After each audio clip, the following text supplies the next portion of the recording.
After more than 30 years with the Rolling Stones, Bill Wyman confirmed that he was officially leaving the band. Rumors had been circulating ever since the Stones wrapped their 1990 tour, but Wyman finally made it clear. He said he had great memories, yet he had moved on, with other priorities in his life and 3 young daughters to raise. For decades, fans wondered what was happening behind the scenes of one of rock's most iconic bands. What truly pushed Bill Wyman, the steady anchor of the Stones' rhythm section, to finally walk away? From the beginning, Wyman had been a core part of the group, though he never fit the mold of the others. Mick Jagger and Keith Richards were building global empires, while Bill, Charlie, and Ronnie often struggled financially despite the band's fame. 30 years later, Bill Wyman finally revealed what he had endured: the silent conflicts, the unspoken tension, and the real reason he could no longer tolerate Keith Richards. In October 2024, during the launch of a new reissue of his memoir, Stone Alone, Wyman was asked directly about Keith Richards. For the first time in decades, he didn't hide his feelings. He said they never truly got along.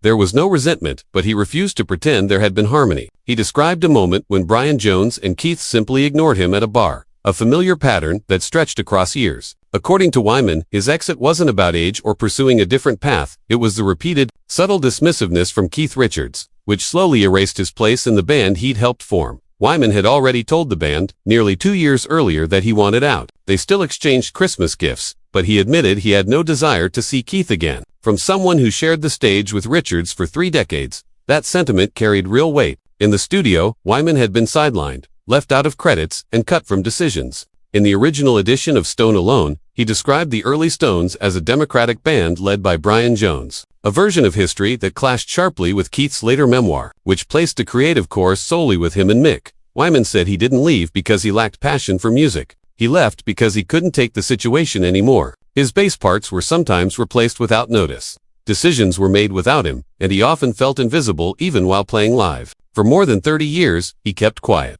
until he finally opened up in 2024. Keith offered no public response. Mick and Ronnie remained silent, but those who knew the Stones' history weren't surprised. The rift between Wyman and Richards stretched back decades. Bill, born in 1936 into a working-class London family, was older than the rest. When he joined in 1962, he was a mature man among rebellious 20-somethings. He brought equipment, cables, and a steady style the band desperately needed. Keith later admitted Bill had more real experience than the rest of them combined. But that respect didn't last. The core members, Mick, Keith, Brian, and Charlie, already shared deep bonds formed in earlier groups. Bill was valuable but never treated as an equal. In rehearsals, songwriting sessions, or planning meetings, he was rarely included. In a 1962 journal entry, he wrote that he felt more like equipment than a band. Still, he kept the rhythm strong through albums like Out of Our Heads, Aftermath, and Between the Buttons. Critics later called him the band's steadiest force. As fame grew in the late 60s, tensions deepened. Brian Jones, the closest member to Wyman, became increasingly isolated, and after Jones's death in 1969, the division widened. Bill refused to travel on the private plane for the funeral, a choice that angered Keith and created a lasting divide. By the mid-1960s, Mick and Keith were credited on every Rolling Stones song as Jagger, Richards, while Bill and the others were treated as supporting players. Even when Wyman contributed essential ideas like the riff for Jumpin' Jack Flash, he was left off the credits. He voted to release Satisfaction even when Mick and Keith doubted it, yet his name never appeared in connection with its success. He began to see how little influence he truly had.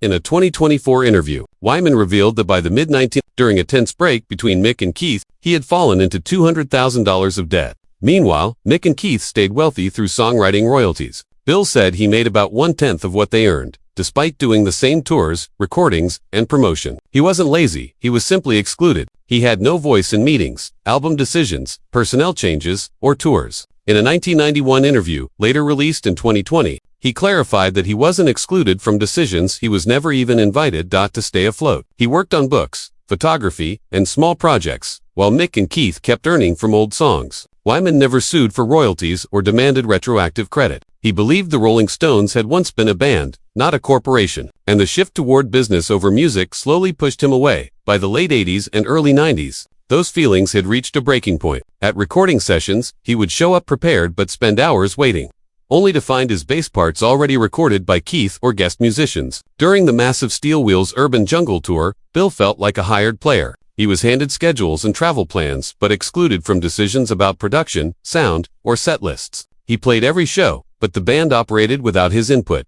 Even when the Rolling Stones were inducted into the Rock and Roll Hall of Fame in 1989, Keith didn't mention Bill in his speech. Fans noticed. Bill privately told the band in 1991 that he was leaving. Mick and Keith did not take it well. Wyman later called their reaction petty. Keith publicly minimized Bill's importance, calling him replaceable. Mick joked that if they ever needed a bass player, he would just do it himself. Bill described the comment as the most ridiculous thing he heard during his time with the band. After leaving, he remained calm, often saying he should have walked away sooner. He didn't look back. Darryl Jones became the new bassist, but never a full member. Fans saw this as confirmation that the Stones had become a system controlled by two people. With everyone else viewed as replaceable, Wyman didn't abandon music. In 1997, he launched Bill Wyman's Rhythm Kings, a band dedicated to blues, jazz, and rock and roll, music he loved long before fame. Free from commercial pressure, he played smaller venues, released independent albums, and enjoyed total creative freedom. Critics praised the honesty and warmth of the Rhythm Kings' sound.